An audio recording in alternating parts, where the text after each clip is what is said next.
À Samara, dans le centre de la Russie, près de 200 personnes se sont rassemblées mardi pour rendre hommage aux soldats tués dans la frappe ukrainienne sur Makivka dans la nuit du Nouvel An. Un fait inhabituel en Russie où les pouvoirs publics restent habituellement discrets sur les pertes militaires. Selon un dernier bilan de Moscou, 89 soldats seraient décédés dans l'attaque, un chiffre initialement estimé à 63 mais revu à la hausse après la découverte de nouveaux corps dans un bâtiment. L'Ukraine, elle, affirme que près de 400 soldats ont été tués.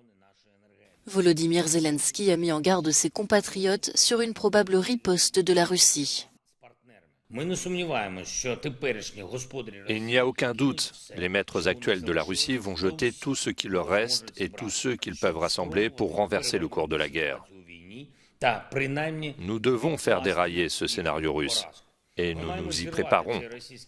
Les terroristes doivent perdre. Toute tentative d'offensive qu'ils lancent doit échouer. Après l'attaque de Makivka, la Russie a affirmé que ses forces avaient détruit plusieurs lance-missiles ukrainiens dans la région de Donetsk. Près de 200 soldats et mercenaires étrangers auraient été tués selon le porte-parole du ministère de la Défense.